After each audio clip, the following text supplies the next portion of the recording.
Snow days are the best breaks from school. There's something so rewarding about waking up to a text from your school announcing that there will be no school on that day's date. It's not a special occasion, but it's the break that your mind was always willing for. That's one of the downsides of living in the modern day, where schools in Wisconsin have adapted to snow days entirely by assigning projects to complete over the day.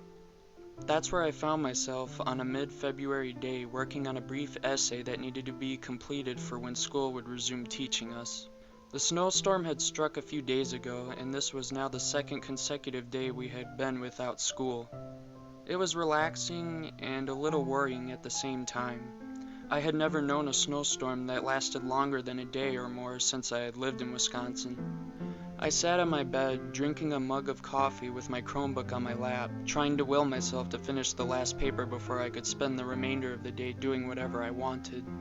The class in question was a Wisconsin agricultural class, basically the history of farming in the state and the current farming practices. Though not a farmer, I enjoyed knowing how most of the people who went to my school's families made their money.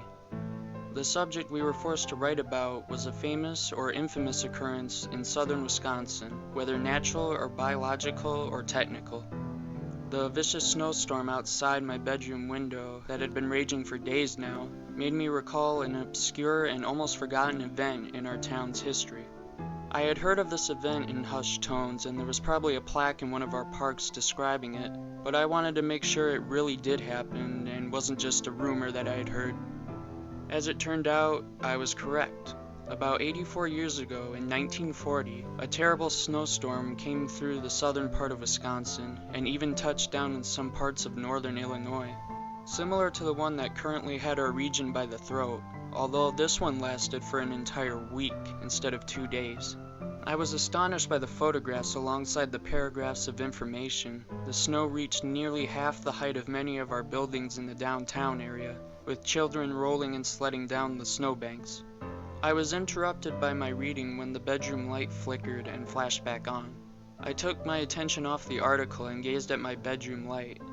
It didn't flicker again, so I was about to turn my attention back to researching the article when I noticed that the glow around the light fixture was slowly dimming. The storm must have been messing with our power, I thought, as I got up from my bed and headed towards the light switch to flick it on and off.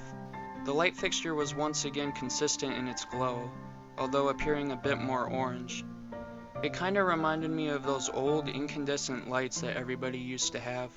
Flicking the light again didn't change anything, and it wasn't doing anything new, so I sat back on my bed and continued my research, my cup of coffee almost gone now. As I continued poring over the article, I found myself becoming more and more disturbed than curious. This wasn't just some type of inconvenience for the town, but from this it sounded more like a full-on tragedy. The temperature for that week was never above zero, and central heating for homes wasn't exactly commonplace in the town yet. This meant the only way that they could heat their homes was through coal or wood furnaces that carried warm air throughout their living spaces. Once that failed, there was nothing much they could do. They couldn't drive to the town store and purchase more. The oil and gas in their cars were long frozen over, and the roads were covered in several feet of snow sheets. Nor could most walk to the stores. In the distance walking there, the freezing wind and negative 25-degree air would claim anyone attempting to make the journey. Most people, especially those living in warmer climates, don't know just how easy it is to get lost in a blinding snowstorm. It could be a short distance, maybe 30 or 40 feet of ground you're trying to clear to get from point A to point B. You step outside and try to walk through the thick snow, all the while the torrents of snowflakes daze past your eyes, the thick fog limiting your vision to only a few yards. Before you know it, everywhere looks the same. You can't tell where you were trying to go, so you turn back around to follow your footprints back, only to find that 3 or 4 of your footprints are still visible. The snow has already erased your path up to this point, and isn't slowing down at all. You try to remember how many turns you took to get to wherever you are. When that fails, you decide to walk straight ahead without any more changes in your course. After all, you should be able to find something recognizable eventually, is what probably many of those poor souls thought on their way to their wood stacks, a place they had been hundreds of times before and ultimately never found on their last attempts to heat themselves and their families. It was morbid to know that a great many froze to death in that fashion. as the article plainly described. According to it, at least 8 entire families were completely annihilated in this blizzard. The exact death toll was never determined, as so many people were simply never found, not even after winter's end. I was utterly stunned. Such a tragic event that I had never really come to grasp, that happened in my own town. I bookmarked the article and began to type out my essay, my fingers feeling colder now from idleness. I glanced out my window and down to my driveway. The snow had long since built up, and I hadn't been able to keep clearing it with the snowblower, because of the schoolwork I was already trying to complete. It was a lost cause anyway. Nobody else was bothering to clear their driveways either. Even the street plowers seemed to realize the futility of their efforts. That made me think for a moment. If the streets weren't being plowed anymore, how would my parents get home from work? If the storm truly didn't relent in the slightest, they wouldn't be able to go anywhere. I sure hope they wouldn't try to walk either. After all, it was below zero outside now. I glanced from the buried roads to the neighboring houses across the street to see how they were doing, only that I could no longer glimpse anything beyond the road, except the dim and almost non-existent glow of the porch lights. I got back to work and began typing the last parts of my thesis, when a notice at the top of my screen caught my eye. Document saved, offline mode. I glanced at my internet status icon and saw that instead of 5 bars, it was now a crossed out globe, indicating that my Chromebook was not receiving a connection anymore. I tried to reload my tab, but the document didn't reappear. Instead, it was now the generic Google unable to connect to internet page. I got up from my bed and booted up my room computer and tried to log on to my school account from there, only to get the same result. The blizzard must have put a damper on our internet. If several other houses were also losing their internet, this wouldn't be a problem I could fix inside, since there was usually never anything wrong with our router. The biggest problem I had with this was the fact that I barely got a start on my paper. I would be happy with another snow day, but I also wasn't sure I wanted this blizzard to get any worse. I walked out of my room, telling myself that I needed a break anyway. The dining room's lights looked noticeably more dim, but overall everything was fine. Pouring myself some more coffee, I glanced outside the window to our porch thermometer. Minus 19 degrees. It had dropped 6 degrees in the last hour.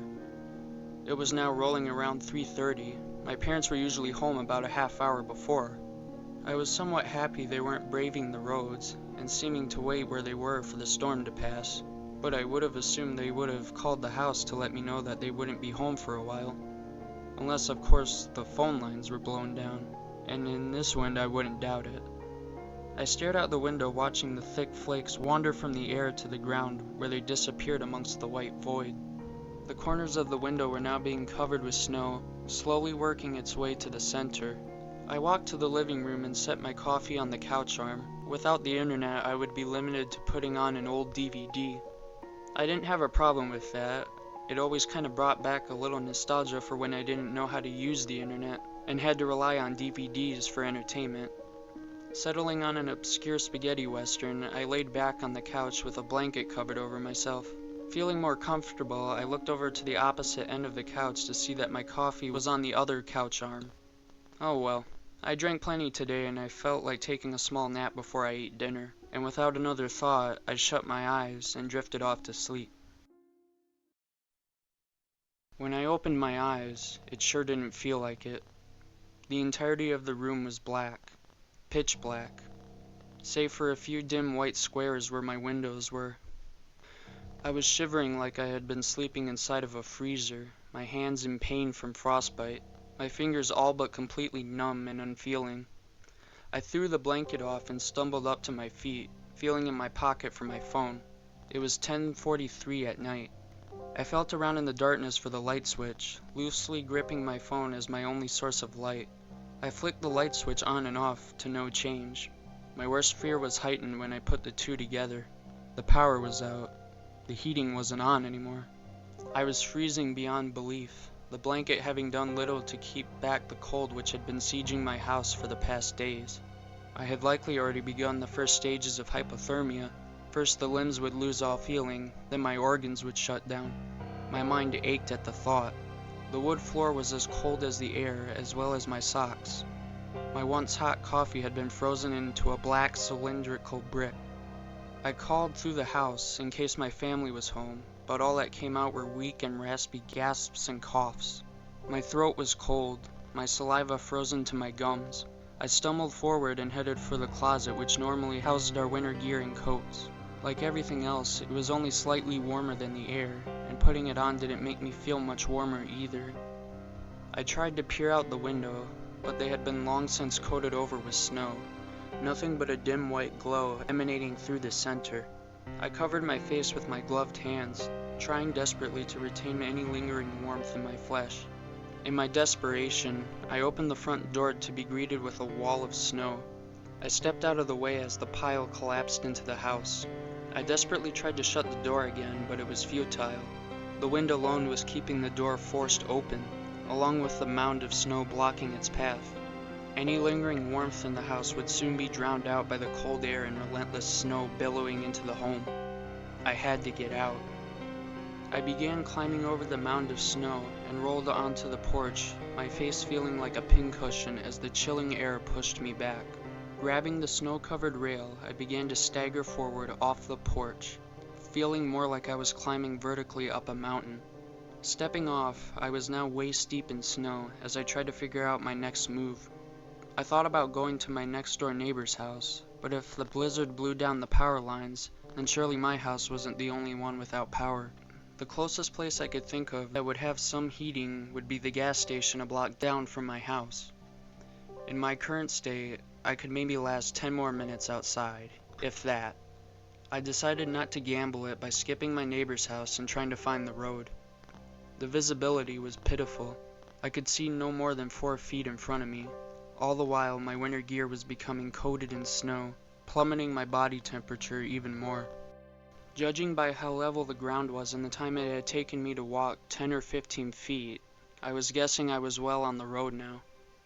I looked down to my legs and paid attention carefully as I was about to make a 90-degree turn to my left. The gas station wouldn't be far if I continued this way down the road, and the brutal blizzard winds would now be at my right instead of head-on. I stumbled grudgingly forward, every step expending precious energy as my eyes began to burn. Then suddenly, my leg struck metal. I stared beside my leg to realize that I was actually brushing past a black car, the paint almost blending in perfectly with the dark fog.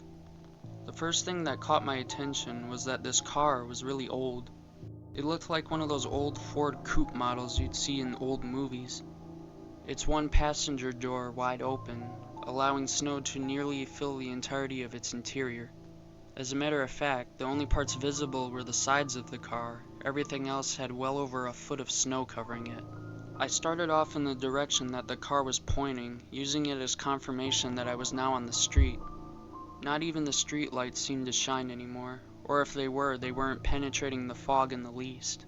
That's why it was all the more shocking when a flash of red light flashed at me from the fog ahead, only to disappear a few seconds later before reappearing again at regular intervals. A service vehicle. Either a fire truck or an ambulance, and either one I was perfectly fine with. I trudged forward faster now, a displaced smile of relief building as I neared the source of the lights. That relief was killed when I reached the tipped-over ambulance, half buried in the snow, and more snow covering the right side of the vehicle now facing the sky. I staggered to the front of the car, and my horror turned to confusion as I realized the ambulance was unlike any I had ever seen. The back, instead of being rectangular like every ambulance, was more curved and small. The flashing red light that had gotten my attention was only on the top of the tipped-over vehicle, not all over the sides like a modern ambulance. The back doors were forced open in the wind, the snow wasting no time in filling the interior. The inside was all wrong as well. Instead of being equipped with medical equipment throughout, this ambulance only had 2 small cots lining each adjacent side of it. I was wasting time. My muscles were burning from the biting cold as I made my way to the front of the ambulance. The headlights were still burning brightly, piercing through the fog and allowing me to see the imposing structure of a house, now completely munted by the snow, and a figure standing at the top of the porch. Slightly startled, I grabbed the front of the ambulance to steady my stance before getting a better look at the person. A boy, not much older than me, standing with his arms behind his back, seemingly oblivious to the sub-zero winds. Despite wearing a wool coat and a stitched chromer, not a flake of snow seemed to remain on them for more than a second. Their eyes seemed non-existent, glazed over gray irises that blended in with the rest of their eyes. I found myself absent-mindedly trudging towards the figure, attempting to speak but finding my voice coming out in ragged gasps. Any sound I made was being drowned out by the deafening wind anyway, and all the while the snow persisted. I held on to the banister, climbing up the porch steps one at a time. I looked back up to see the figure was now a few feet back now. Or had they always been there? I crawled up the last stair and looked back out to the ambulance and the road. The lights of the ambulance were already being suffocated by the snow, my last few footprints non-existent. As I stood up, I stared in front of me to see nobody at all. There was no sign that they had ever been here, and as I looked back to where I had come, there was no sign I had ever been here either.